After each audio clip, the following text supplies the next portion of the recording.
우리가 이 세상에서 사는 동안에는 세상에서 살아가는 법칙 또는 방법이 있고,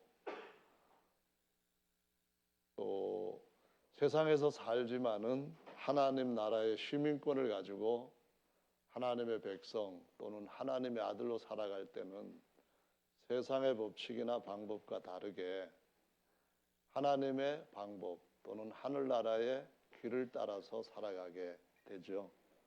그래서 차이가 있는데 그런 차이를 이해하고 바로 따라가는 것이 지식도 있고 지혜도 있는 삶이라고 생각이 됩니다.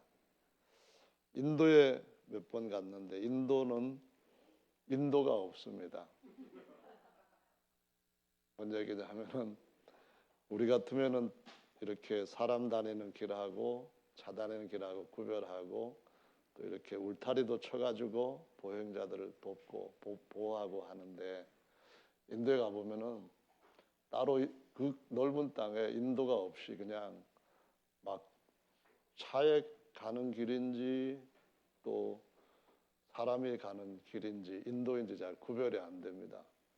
고속도로라고 해서 고속도로 들어가 보면은 자전거도 다니고 오토바이도 다니고 그 바깥의 길과 고속도로와 구별이 없이 그냥 다 터져 있습니다. 사고도 참 많이 나고 하는데, 인도 사람들은 그래도 인도 방식으로 참 잘 사는데요. 처음에 가서 인도 사람들한테 말씀을 전하고 난 뒤에 아멘 그러니까 말로 아멘 할 때는 이해가 되는데 행동으로 아멘 할 때는 이렇게 하더라고요. 그래서 내가 설교를 잘못했나 보다 하고서는 다시 자세히 설명하고 아멘입니까? 그랬더니 이렇게 하는 거예요. 나중에 알고 보니까 통역하는 분이 그분들이 행동으로 아멘 할 때는 이게 아멘이고 아니다 할 때는 이렇게 한답니다. 같은 동양 사람인데 그게 차이가 있어가지고 아이고 참 미리 알았더라면은 그렇게 내 말을 못 알아듣고 저렇게 하는구나 하는 생각은 오해는 안 했을 텐데, 인도 사람들은 수저가 없어요. 물론 이제 호텔 같은 데 가면은 뭐 아주 별로 좋은 수저는 아닌데 나옵니다. 근데 밥을 먹을 때 오른손으로 이렇게 먹고 왼손으로 해결하죠. 그래서 이걸로 먹는 일은 거의 없어요. 거의 없다기보다 100% 없어요. 왜냐하면 이거는 나온 걸 해결하는 거고 이거는 집어넣는 걸 해결하는 거니까요. 그래서 꼭 이렇게 하는데, 그것도 보면은 우리나라 사람들이 사는 것과는 좀 다른데, 처음에는 인도 사람들이 좋아하라고 가서 음식을 먹을 때도 한국 사람이니까 수저를 주고 하는데 수저를 사용하지 않고 그냥 이렇게 막 먹었는데요. 그 인도 분들 보면은 그 위생 상태가 굉장히 안 좋다 보니까 발에만 무좀이 걸린 게 아니고 손에도 막 무좀이 걸려 있고, 그 물도 흙탕물 같이 아주 누런 물들만 주변에서 볼 수 있고 하다 보니까 거기 가서 좀 복음 전하면서 같이 생활하는 그 자체만으로도 참 수양이 되겠다 생각이 드는데요. 근데 우리나라 같은 경우는 수저가 있어서 어떤 사람은 좋은 수저를 받고 태어났다, 어떤 사람은 그렇지 못한 수저를 받고 태어났다 그러죠. 근데 우리 생각에 하나님께서 사람을 그릇으로 만들었다라고 하시면서 흙으로 만든 그릇이 언젠가는 지성소 안에 귀하게 쓰이는 향로라든가 또는 만나를 담은 항아리처럼 금으로 되어 있는 하늘에 속한 그러한 본질이 완전히 고귀하게 달라지는 때를 얻게 될 것이라 하고 말씀하십니다.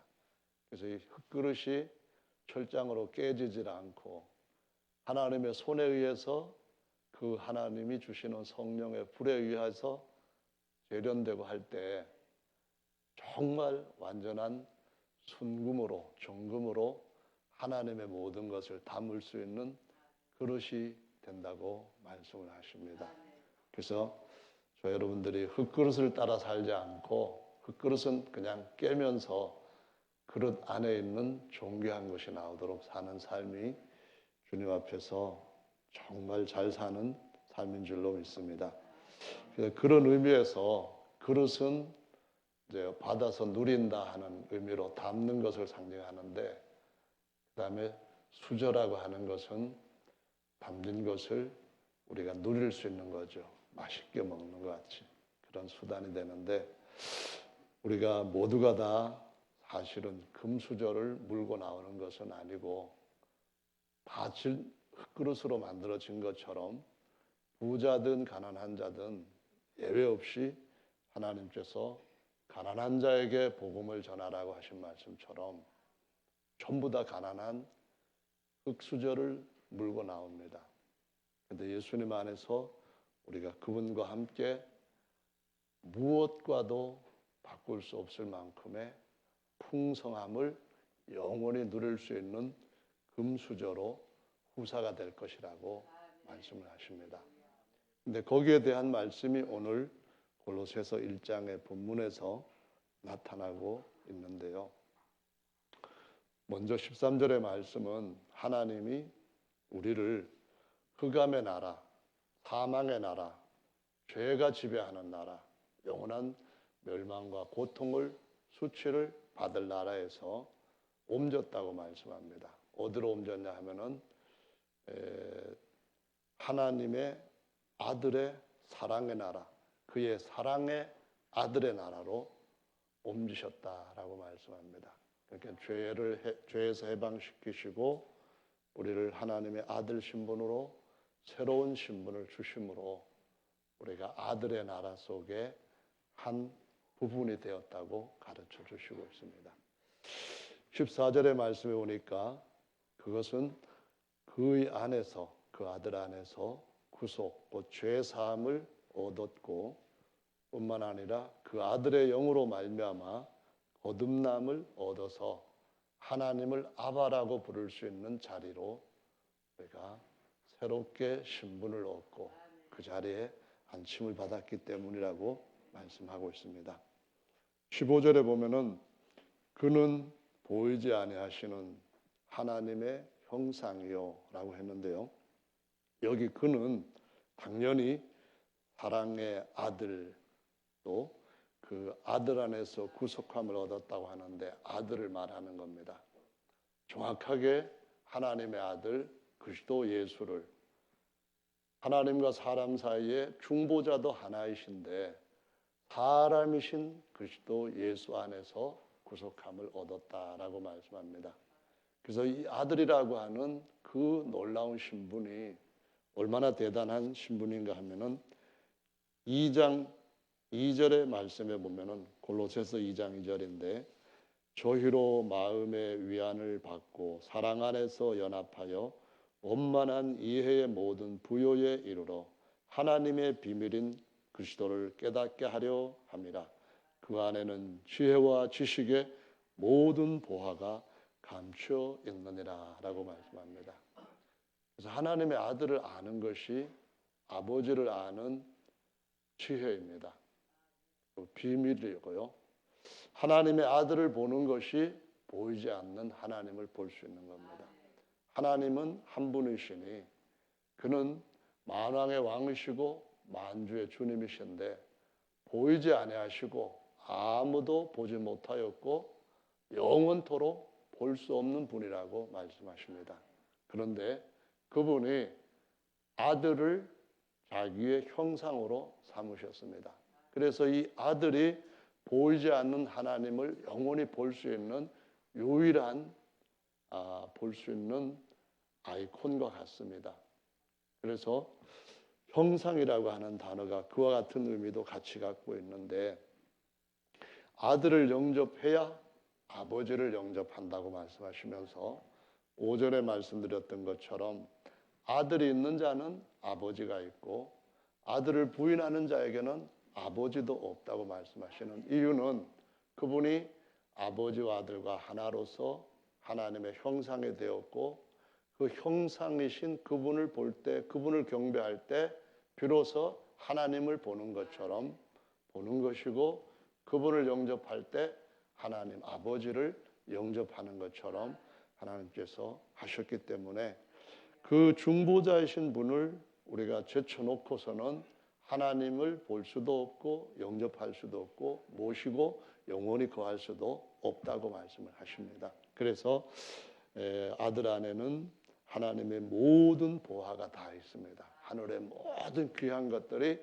다 있어서 골로새서 2장 9절의 말씀에 보면은 그 안에는 신성의 모든 충만함이 이 땅에 육체로 계실 때에도 그 육체 안에 하나님의 신적 성품의 모든 충만함이 계셨다라고 말씀을 하시고 있습니다.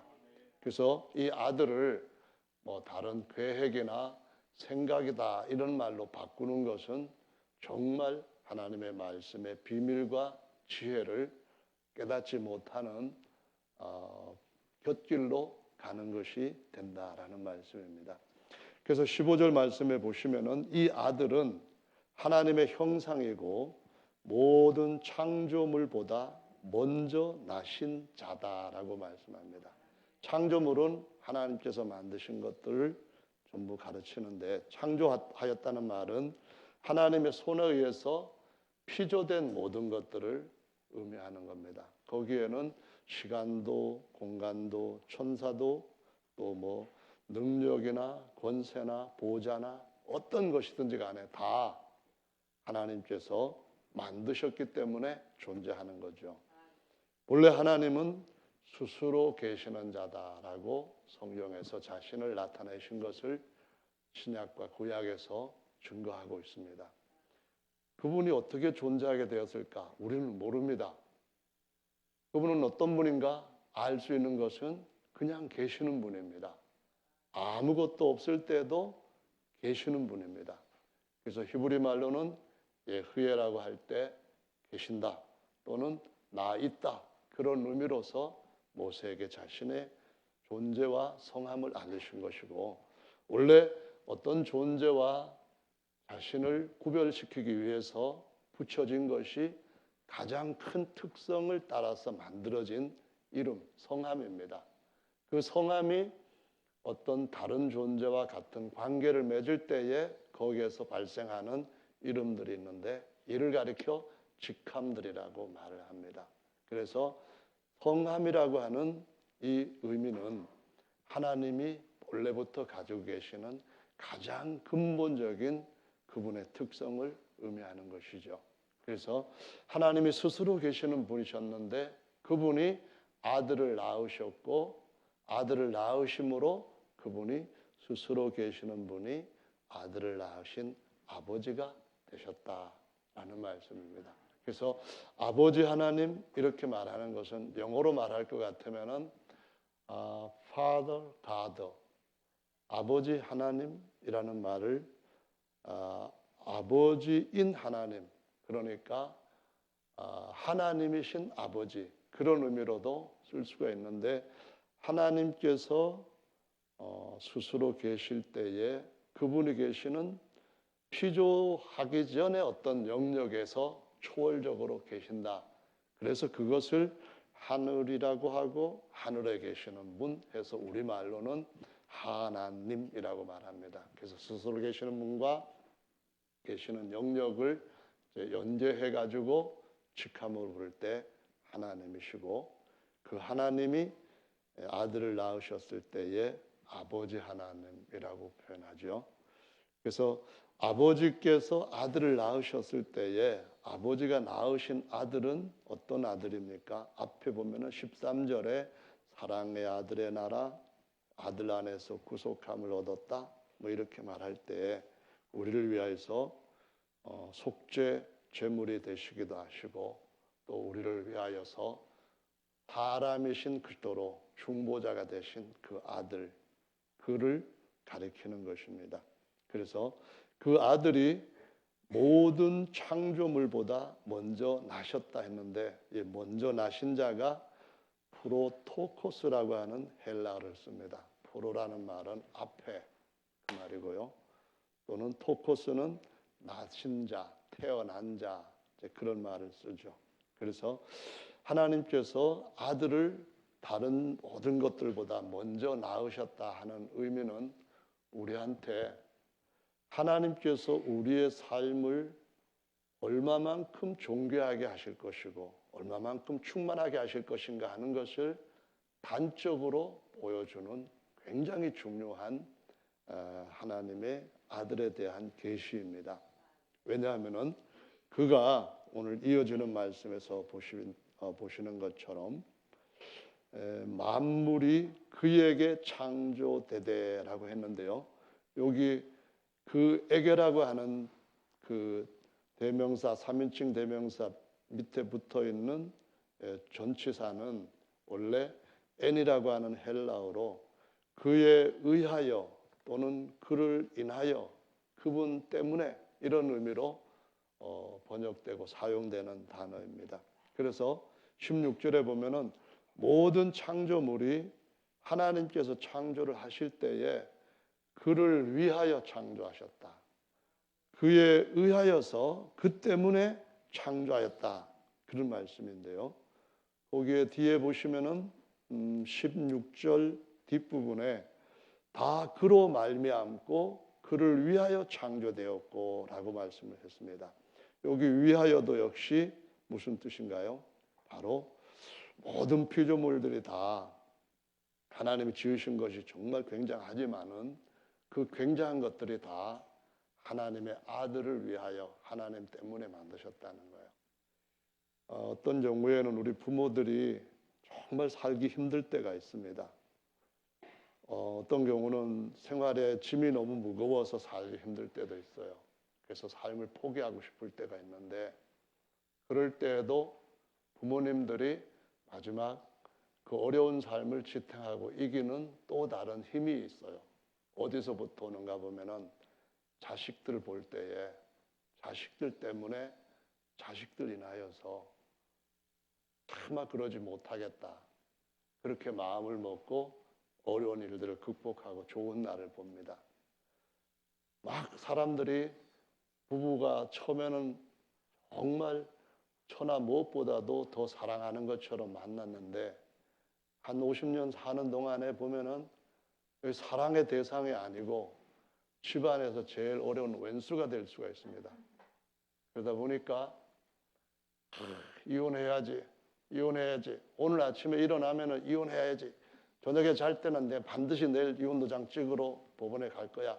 그러다가도 아침에 자식들의 얼굴 보면은 저놈들 때문에 지금 하면 안 되지 참다가 시집장가 다 보내놓고 황혼 이혼하는 사람들이 한국에 자꾸 늘어나고 있습니다.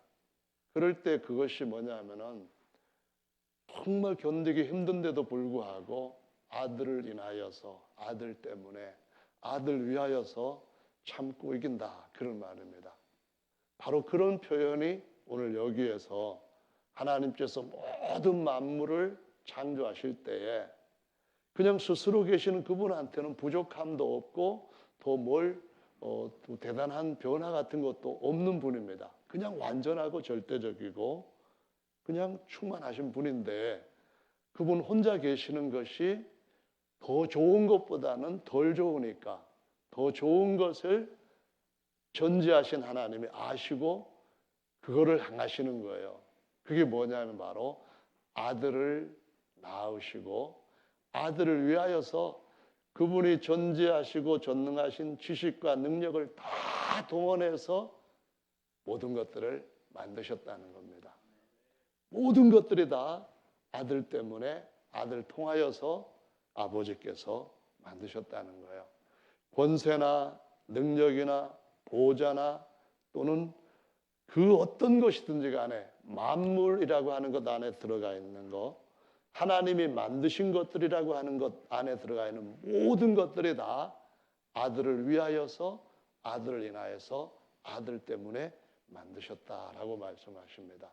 근데 그 아들이 한 아들만 있는 것을 하나님 보시기에 완전히 좋다 그러시지 아니하고 한 아들의 모습과 같은 신분의 아들들, 같은 모양의 아들들을 엄청나게 엄청나게 많이 얻으셔서 엄청나게 많은 부자이신 그 아버지께서 모두에게 부족함 없이 어디 좀 서운한 것 없이 그냥 충만하게 주시고자 그 아들을 모든 것들 아들들의 머리가 되게 하셨다 해가지고 처음 난 자, 가장 먼저 난 자, 태어난 자라고 가르치고 있다는 말씀이거든요.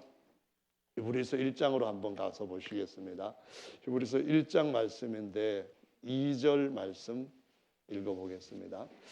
시작. 이 모든 날 마지막에 아들로 우리에게 말씀하셨으니 이 아들을 만유의 후사로 세우시고 또 저로 말미암아 모든 세계를 지으셨느니라. 여기에서 아들로 말씀하셨다 하는 말은 그 하나님이 사람을 자기 형상으로 삼으시고 그 하나님께서 아들 안에 영원히 계시는데 예수 그리스도 안에는 하나님 아버지가 보이지 않는 분이시지만은 보이는 형상인 아들을 통하여서 그분의 모든 신성의 충만함을 내시고자 하셨다는 겁니다. 그리고 한 2000년 전쯤 그 아들의 육체의 몸을 입으시고 이 땅에 오셔서 아들 안에서 말씀을 하셨다는 겁니다. 그래서 내 말은 내 말이 아니고 내 안에 계시는 아버지께서 하시는 말씀이다. 나는 그분의 명령이 영생인 줄 안다. 그분이 내 안에서 명령하시는 대로 나는 그대로 한다. 이런 말씀을 하시는데요.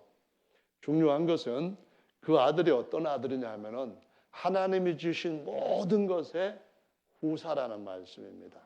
원래 헬라에서는 이것이 후사라고 하는 단어를 쓸 때에 그냥 상속자, 후계자 같은 의미로 쓰이는데요. 그런데 상속자와 후계자라고 하는 말은 조금 차이가 있습니다. 상속자는 물려받는 자라는 거예요. 그런데 후계자라고 하는 말은 물려받아가지고 그것을 계속 물려주신 선대의 일을 이어가는 자다라는 말씀이에요. 그러니까 아브라함이 상속자를 삼으려고 할 때 엘리에셀 충성된 종을 상속자로 삼을 수는 있어요. 이제 나이가 들었고 죽을 때도 다 됐는데 유언을 해야겠다. 나 죽으면 내 모든 재산을 엘리에셀이 종에게 물려준다 해서 물려줄 수는 있어요. 그러나 아브라함의 가문을 이어가지는 못하는 거예요. 왜냐하면 아브라함의 씨가 아니니까요. 그래서 후계자가 되려고 한다는 말 또는 후사가 된다고 하는 말은 아브라함이 이스마엘에게도 주질 않고 본처인 사라에게서 태어난 이삭에게만 후사로 세우신다고 말씀을 주시면서 하나님이 우리한테도 유업을 주시되 조금 주실 수도 있고 많이 주실 수도 있는데 근데 우리가 종의 신분이 아니고 아들이라고 하는 새로운 신분으로 태어나면은 후사의 신분까지 주신다는 말씀이에요. 그게 무슨 말이냐면은 그냥 이 땅에서 하나님이 주시는 지구 하나 물려받아 가지고 그거 잘 굴리면서 평생 아니면 뭐 한 5만 년, 5억 년 뭐 이렇게 아니면 영원히 살 수 있는 그런 후사도 될 수 있지만 그 상속자도 될 수 있지만 후계자라고 하는 말씀은 하나님이 지으신 모든 것들을 채워가고 다스리고 하나님의 모든 선함으로 충만하게 채워가는 그 일을 원래 만유의 아버지신 하나님이 하셔야 할 일인데 하나님은 야 너희가 너희 안에서 영원히 쉴 테다. 나는 너의 속에서 영원히 안식할 테니까 네가 내 대신 나의 형상이신 내가 영원토록 내 할 일을 이어받아라. 이렇게 해가지고 주님이 딱 우리 손에다가 바톤 터치를 해주신다. 그런 말씀입니다. 그러면은 우리는 하나님이 우리 안에서 우리를 통해서 영원히 하나님의 모든 충만함을 나타내는 일에 후사로서 후계자로서 승계하는 일이 일어나게 될 줄로 믿으시기 바랍니다. 그래서 우리가 가만히 보면은 모두가 다 질그릇으로 흙수저를 물고 나왔지만은 모든 만물을 지으실 때 하나님의 계획은 너무나 놀랍게 존재하신 그분이 보실 때, 야, 이 정도면은 내가 이제 더 이상 손을 쓸 필요가 없다. 뭐 천년 만년 쓸 필요가 없는 것뿐만 아니라 영원히 손을 씻을 수 있고 쉴 수 있겠다 할 만큼 존재하시고 전능하신 분이 우리에게 그 주신 모든 것들을 영원토록 누리게 물려주시면서, 아, 내가 쟤네 아버지라고 아바 아버지라고 불러주는 것에 대해서 나는 정말 기쁨을 이기지 못한다. 저들을 한 신부로 여기고 저들이 내 영원한 신부라고 생각하는 그런 관계를, 사랑을 주고받고 하는 그러한 관계를 이어가는 것, 이거보다도 더 좋은 것은 없다를 말씀하시면서 아담이 혼자 있는 것이, 독처하는 것이 하와 같이 한 몸이 되는 것보다는 선하지 못하다 했던 말씀처럼, 하나님 혼자 계시는 것보다도 하나님이 존재하신데 그 존재하신 분이 아시기로는 하나님의 신부가 만들어져서 헵시바와 뷸라로 영원토록 하나님의 것을 우리 모두가 한 여인으로 공유하게 되고, 각각 하나님의 아들들은 아버지께서 물려주시는 것들을 물려받아서 영원히 그 일을 이어가는 후사로서 살게 되는 것이 주님이 우리에게 주시는 존재하신 분, 전능하신 분, 그분 우리 아버지가 아시는 최선의 것인 줄로 믿으시기 바랍니다. 이 전능하신 하나님이 어느 정도로 능력이 많으신지는 우리는 상상을 다 못합니다. 존재하신 분이 어디까지 아시는 것이 진짜 존재하신 것인지는 우리 잘 모릅니다. 그런데 한 가지 아는 것은 우리에게 계획하시고 이루시는 일이 존재하신 분, 전능하신 분이 이룰 수 있는 최선의 완전한 것이고, 영원토록 하나님 아버지가 이제는 손댈 필요가 없는 완벽한 것으로서 완성될 줄로 믿으시기를 바랍니다. 그래서 만유의 후사로 세우시고 그 예수님을 먼저 난 아들로서, 장자로서, 맏아들로서 만유를 물려받는 후사가 되게 하시려고 그에 의하여서 그 때문에 그로 말미암아 만유를 지으셨다라고 말씀하시거든요. 그래서 여러분들이 하나님이 지으신 최고의 피조물인 천사들을 보실 때도, 저 천사들 이제 얼마 있으면은 내가 진짜 몸이 그리스도의 몸과 같이 병케 될 때에 우리 집에 몇씩 머슴 삼아 가지고 그냥 말 안 들으면은 한 대씩 쥐박으면서 진짜로 멋지게 하나님 아들로 살아가겠다, 이런 꿈을 갖지 마시기 바랍니다. 왜냐하면은 천사들도 우리 영원토록 섬길 때에 하나님이 만드신 존재이니까 사실은 우리와 달리 하나님이 낳으신 그 신분, 그것보다도 낮아서 종로를 타는 건데, 똑같이 그것도 하나님이 만드셨는데 우리가 갖다 쥐박으면 되겠습니까? 쥐박지는 말고, 그럴 만큼 하나님 아버지께 주시는 하늘과 땅의 모든 권세를 함께 누리는 하나님의 후사가 된다 하는 사실만큼은 꼭 기억하시기를 바랍니다. 히브리서 1장 3절에 보시면 이렇게 말씀하셨어요. 이는 하나님의 영광의 광채시요 그 본체의 형상이시라. 다시 말하면 아들은 영광의 광채라는 겁니다. 하나님의 영광에. 다시 말하면 아들이 낳아서 하나님의 형상이 되셨을 때 그냥 별로 대단하지 않고 밋밋한 그런 형상이 아니고 하나님의 영광의 광채라는 겁니다. 모든 빛의 빛이신 하나님, 아멘. 모든 광채의 광채신 하나님. 한번 보세요. 여기도 형광등 켜졌는데 예전에 어떤 대통령한테 아부하는 사람들이 형광등 100개가 켜져 있는 것 같은 아우라가 보입니다. 뭐 이렇게 했거든요. 얼굴에 이게 막 광난다 그런 얘기인데요. 이 모든 빛도 빛이신 하나님으로부터 나온 것입니다. 하나님 만드셔서 나온 거예요. 태양도 하나님이 만드셔서 나온 거예요. 우주 안에 있는 모든 빛도 하나님께로부터 나온 것인데 하나님의 영광, 그 빛의 찬란함은 말로 다 표현할 수 없을 것인데요. 부자이신 하나님, 능력이 전능하신 하나님, 그런 분들을 여러분들이 아버지라고 할 때는 정말 금수저 성령 받고 나올 때에 물고 나오신 겁니다. 알랄랄랄라 뭐 이렇게 하면서 나오실 때 여러분 정말 대단한 금수저 물고 나오신 겁니다.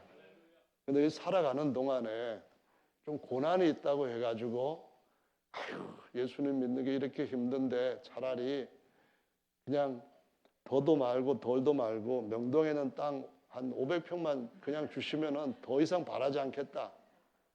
이 땅은 주님께서 언젠가는 이건 너무 낡았다 해가지고 새 것으로 바꿀 거예요. 아멘. 저 어제 헌옷 와이셔츠 하나하고 바지 하나 갖다가 저기 이렇게 만든 통에다가 집어넣었거든요. 히브리서 1장의 말씀에 보시면은 하나님이 하늘과 땅도 의복처럼 갈아입을 것이고 언젠가는 없어지고 새 것이 온다고 말씀합니다.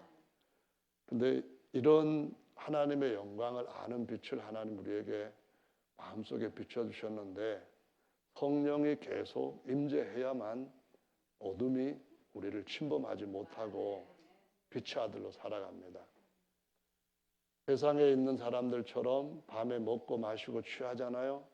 그래서 우리도 그렇게 할까 봐 어둠의 자식이 되면은 그분이 재림하는 것이 도적같이 오신다고 했어요. 빛의 아들이면 도적같이 못 온다고 하셨어요. 어둠 속에 취해 있으면은 열망이 갑자기 우리한테 덫같이 막 임하는데도 위에서 이렇게 늘고 있는 그런 시점에도 모르고 앞에 있는 죽 한 그릇 때문에 그냥 저기 팔려 있는 걸 우리가 예전 시골에 가서 새 잡을 때 그 모습처럼 느껴져요. 제가 어렸을 때 시골 촌놈이라 갖고 새 잡는 걸 봤는데요. 이렇게 그 조가발 같은 거라든가 조가발은 이제 짐 싣는 이렇게 만들어 놓은 그거에 담는 쌀이로 만든 건 그것도 있고 또한 뭐 이렇게 큰 뭐를 담는 그릇 같은 거 있는데 그 안에다가 조이사 같은 걸 이렇게 넣어놓고 거기다가 막대기를 이렇게 받쳐놓고 줄을 가는 걸 갖다 매서 집안에서 이제 좀 이렇게 뚫어놓고 보고 있으면은 겨울철에 먹을 것이 없으니까 새들이 막 날아다 오다가 그 밑으로 옵니다. 막 봐요. 근데 위에서 문 안에서 보고 있는 거는 새들이 모르나 봐요.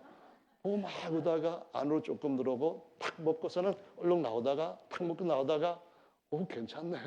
이거 다 먹을 때까지 괜찮을 것 같다 하고서는 막 집중해서 먹을 때 친구들이 막 오면은 더 빨리 먹으려고 막 먹어요. 그럴 때 옆에 있는 새들 다 들어왔을 때 탁 당기면은 탁 덮쳐져 버리거든요. 이 세상은 먹을 것이 한정되어 있습니다. 이 세상 땅은 없어질 땅인데 주님께서 오실 때까지만 필요한 땅입니다. 거기에 빠져 있다가 보면은 어느 날 마귀가 탁 당기는 그 순간에 다 잡혀버리고 못 나옵니다. 그러니까 더 큰 것이 무엇인가 하는 것을 보시면서 주님 오시는 날까지 이 모든 것들은 우리를 위해서 만들어 놓은 건데 이것들 앞에 우리가 절하면은 이것들 앞에 우리가 굴복하고 무릎 꿇고 거기에 끌려가면은 하나님 아버지께서 보실 때 얼마나 참 마음이 아프시겠는가 하는 생각을 가지시면서 히브리서 1장 5절 말씀을 같이 읽어보겠습니다. 하나님께서 어느 때 천사장 누구에게 내가 내 아들이라 오늘날 내가 너를 낳았다 하셨으며 또다시 나는 그에게 아버지가 되고 그는 나의 아들이 되리라 하셨느뇨. 6절 맏아들을 이끌어 세상에 다시 들어오게 하실 때에 하나님의 모든 천사가 저에게 경배할지어다 말씀하시며 이게 처음 예수님을 낳으셨을 때 아직까지는 아무도 하나님이 낳으신 그런 아들은 없었다는 거예요. 천사들 누구도 하나님이 낳으신 존재가 아니라 지으신 존재인데 존재하신 분이 전능하신 능력으로 다 동원해서 더 이상 좋게 만들 수 없을 만큼 완벽하게 지으셨다는 건데요. 그 지으신 아들, 그 천사들을 낳으신 아들한테 이거 너를 위해서 만든 거야. 너 가져. 그러는 거예요. 조성우 아들, 너는 열심히 하나님 나라를 위하여서 기도도 하고 하나님 앞에 헌금도 많이 하고 그랬으니까 천사들을 한 1000명쯤 보낼 수 있도록 줄게. 그럼 얼마나 좋겠어요. 여러분 진짜 우리가 이 땅에서 사는 동안에 흙수저 물고 나온 것처럼 보일지라도 어느 날인가 주님이 오실 때는 하늘에 그 많은 천사들을 영원토록 우리를 섬기는 그러한 섬기는 자로 이렇게 널 위해서 만들었으니까 네가 잘 부리고 잘 다독거리고 잘 걔들 좋게 해줘라. 이러한 부탁을 받게 될 때가 올 줄로 믿으시기 바랍니다. 이 14절 말씀이 그 말씀을 하시는데요. 14절 같이 읽어보실까요? 시작. 모든 천사들은 부리는 영으로서 구원 얻을 후사들을 위하여 섬기라고 보내심이 아니뇨. 아멘. 제가 음부에서 부자가 겪었던 일과 정말 찢어질 정도로 가난했던 나사로가 겪었던 일과 그때 천사들이 하나님의 부탁을 받아가지고 지시를 받아가지고 했던 일을 보고 마음에 굉장히 어떤 위로와 소망이 생겼어요. 부자가 죽었을 때는 천사가 와서 받들었다 뭐 그런 표현이 없거든요. 맨날 부자가 맨날 잔치할 정도로 대단했어요. 죽으니까 조화가 여기서부터 저기 보이지 않은 동구밭까지 그냥 쫙 이렇게 했을 정도로 대단한 유명인이었는데 나사로는 내버린 음식을 먹으면서 온몸에 그냥 상처 헌대가 나가지고 뭐 고생하다가 비참하게 가족도 없이 죽었는데요. 죽은 후에 천사의 손에 받들려 그렇게 나옵니다. 여러분 받들어야 되죠. 천사가 우리를 받들어야 된다는 표현이 뭔지 아시죠? 종이 주인을 상전을 모시는 걸 가르쳐서 받든다고 합니다. 고객은 왕이다 그럴 때에 저 가게에서 일하는 분들이 그 뭐 주인들이 그냥 오시는데 엄청나게 환영하잖아요. 여러분 보고 하는 게 아니고 주머니 보고 하는 거 아시잖아요. 그러면 돈을 받는 거예요. 근데 주님께서 만드신 최고의 걸작품, 만드신 존재예요. 그들이 주님이 낳으신 우리를 영원토록 받들도록 만드셨다는 거예요. 그래서 모든 것들은 권세, 능력, 영광 모든 것들은 하나님의 아들들을 위하여서 한 것인 줄로 믿으시고 주님 안에서 정말 이 믿음 안에서 살아가는 길에 더 큰 담대함을 가지시기를 예수님의 이름으로 축원합니다. 네, 히브리서 2장 말씀인데요. 오는 세상 그러니까 2장 5절 말씀을 한번 보시겠습니다. 5절부터 7절까지 같이 읽어봅니다. 시작. 하나님이 우리의 말한 바 장차 오는 세상을 천사들에게 복종케 하심이 아니라 오직 누가 어디 증거하여 가로되 사람이 무엇이간데 주께서 저를 생각하시며 인자가 무엇이간데 주께서 저를 권고하시나이까. 저를 잠깐 동안 천사보다 못하게 하시며 영광과 존귀로 관 씌우시며 만물을 그 발 아래 복종케 하셨느라 하셨으니 만물로 저에게 복종케 하셨은즉 복종치 않은 것들이 하나도 없으나 지금 우리가 만물이 아직 저에게 복종한 것을 보지 못하지만은 네, 잠깐만 끊어서 보시겠습니다. 새로운 세상에 온다는 거예요. 옛 땅도 옛 하늘도 지나가고 새 하늘과 새 땅에 오면은 그 새로운 세상을 천사들이 다스리라고 하시는 게 아니고 아들들한테 영원히 후사가 되게 주신다는 거예요. 너 이거 상속받으라 주신다는 거예요. 왜냐하면 이 모든 것들을 그걸 위해서 만드셨으니까요. 그래서 사람이 잠깐 동안 하나님의 형상의 모형으로 지음받은 상태에서만 천사보다 못한 거예요. 천사보다 잠깐 동안 못한 거예요. 우리 인생 1000년도 못 살지만은 그 1000년과 장차 우리에게 누릴 영원한 그런 세상의 시간들과 비교하면은 없는 거나 마찬가지예요. 우리 땅에서 사는 동안에 앞으로 여러분 가운데서 제가 예언하는데 50년 안에 여러분 다 여기 세상에서 사라지실 겁니다. 50년 안에. 왜냐하면 그 안에 예수님이 오실 거라고 제가 믿기 때문에 그 말을 하는데요. 50년이라는 세월은 영원과 비교하면은 없는 거나 마찬가지입니다. 근데 그 후에는 천사들보다 월등한 하나님의 영광의 형상으로 존귀케 하신다는 것을 말씀하십니다. 이게 우리가 쓸 승리자가 얻을 관이라는 거거든요. 자, 이런 일이 저와 여러분들한테 곧 올 것인데 10절, 11절 같이 읽어보겠습니다. 시작. 많은 아들을 이끌어 영광에 들어가게 하시는 일에 저희 구원의 주를 고난으로 말미암아 온전케 하심이 합당하도다. 거룩하게 하시는 자와 거룩하게 함을 입은 자가 다 하나에서 난지라. 그러므로 형제라 부르시기를 부끄러워 아니하시고. 아멘.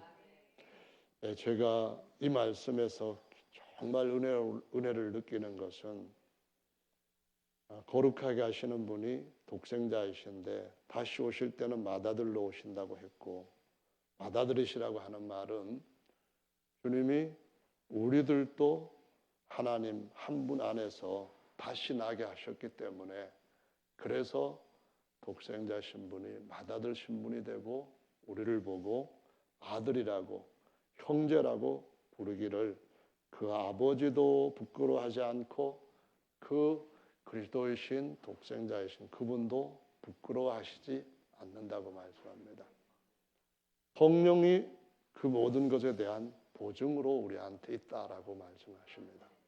그래서 사실은 오늘 제가 다른 말씀을 전하려고 많이 준비를 했는데 많이 하는 것보다도 짧게 하는 것이 은혜를 받는다고 여러분들이 자주 말씀을 하셔서 가능한 한 마무리를 짧게 하려고 합니다. 여러분, 지금 여러분은 예수께서 육체로 계실 때 신성의 모든 충만함을 받은 상태였고, 그분이 고난을 이기시고 하늘에 오르셔서 아버지 우편에 하나님의 후사의 자리에 앉으셨고, 그분이 말씀하시기를 누구든지 이기면 내가 이기고 아버지 보좌에 함께 앉은 것처럼 내 보좌에 함께 앉게 해주겠다라는 약속을 주셨다는 것을 말씀을 드리면서, 그래서 이 땅에 지금 우리가 육체를 입고 사는 동안에 육체는 사람에게서부터 흙수저를 물고 나왔지만은 우리 안에 거듭난 영은 모든 것 위에 하늘에서 다시 태어났어요. 하나님 아버지께서 낳으셨어요. 맏아들을 낳으신 분과 우리를 낳으신 분이 한 아버지시고, 그 아버지가 너도 낳았고 너도 낳았고 너도 낳았고 다 내가 낳았다. 너는 내 아들이라. 나는 너의 아버지가 되고 너는 내 후사가 되겠다. 아들이면은 후사, 곧 그리스도와 함께하는 하나님의 후사이니 우리가 그와 함께 영광을 받기 위하여 고난도 함께 받아야 될지니라 라고 말씀하셨습니다. 그래서 예수님이 신성의 충만함이 그 육체 안에 거하셨는데, 그 육체로는 본래 그 영광을 빌립보서 2장 말씀처럼 우리의 구속자가 되기 위해서 그 영광 형상 다 벗어버리고 종의 형상, 낮고 천한 죄인의 그런 육체를 입으시고 죄 없는 말씀이 육체가 되신 모습으로 2000년 전에 오셨다는 거예요. 그래서 침례요한이 사람들한테 예수님을 소개할 때 요한복음 1장 15절의 말씀, 먼저 14절 말씀 먼저 보시면은 14절, 요한복음 1장 14절 한번 같이 읽어보시면은요. 14절 읽어보겠습니다. 시작. 말씀이 육신이 되어 우리 가운데 거하심에 우리가 그 영광을 보니.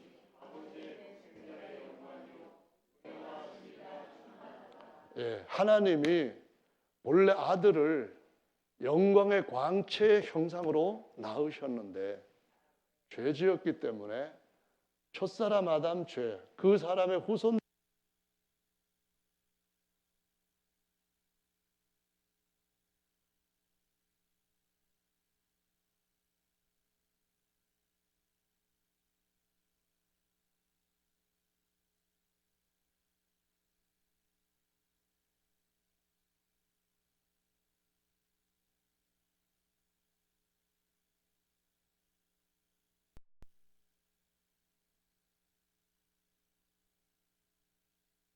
4절에서 말씀이 육신이 되셨다 하는 말씀이 다른 의미로는 원래 의미가 여러 번 말씀드린 것처럼 우리처럼 장막, 육체 장막을 지셨다는 거예요. 그래서 처음에 독생자로 오셨을 때는 전부 다 하나님이 계시지 않는 장막에 불과했는데 성막 주변에 이스라엘 백성들의 장막과 같은 상황이었어요. 이제 육체의 장막을 치시고 사람들 가운데 거하셨을 때 아무도 하나님이 그 안에 거하시는 하나님의 아들로 난 자는 없었는데 성령으로 오신 예수님을 영접하게 되니까 그 사람들도 하나님이 거하시는 하나님의 장막이 되었다라고 말씀을 하시는 거예요. 그래서 골로새서 1장 29절에는 신성의 모든 충만이 육체 안에 거하셨는데 너희도 지금 육체를 가지고 살고 있지만은 너희 안에 계시는 그리스도께서 하나님의 모든 충만함이시기 때문에 너희도 그리스도 안에서 그와 같이 충만해졌다라고 말씀을 하시는 거거든요. 그래서 1장 15절에 보면은 이런 말씀하셔요. 요한이 그에 대하여 증거하여 외쳐 가로되 내가 전에 말하기를 내 뒤에 오시는 이가 나보다 앞선 것은 나보다 먼저 계심이라 한 것이 누구를 가리켜서? 이 사람을 가리켜서.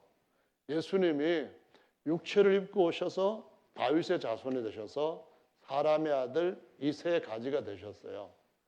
그 예수님, 겉사람으로서 그 예수님은 사실은 심리원보다 6개월 늦게 태어나셨어요.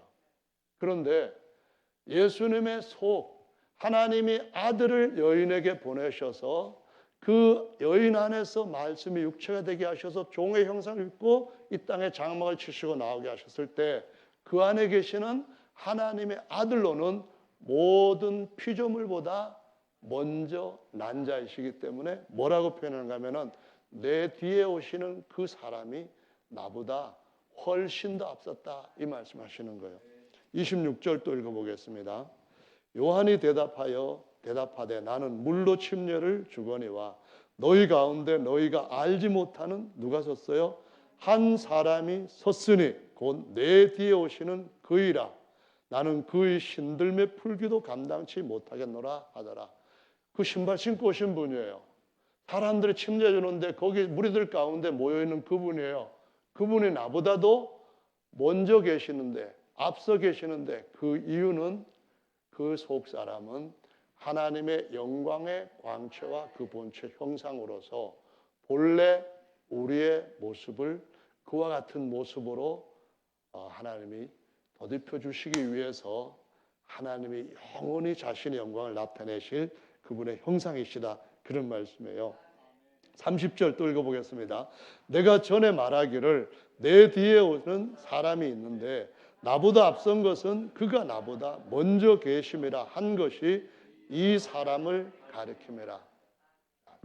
저와 여러분들이 예수님을 모시면은 우리 가운데 하나님이 장막을 치신 것이 되는 거예요. 이것을 다윗의 장막이라고 말씀하셔요. 여기도 장막, 저기도 장막, 다 하나님이 거하시는 장막인데 언젠가 이 장막 벗을 때가 오는 거예요. 언제 장막을 벗지요? 예수님 다시 오시는 날 낮은 거 다 벗어버리고 그의 영광의 형체와 같이 하나님의 영광의 광채 모습으로 나타나게 될 때가 올 것이라고 말씀을 하시는 거예요.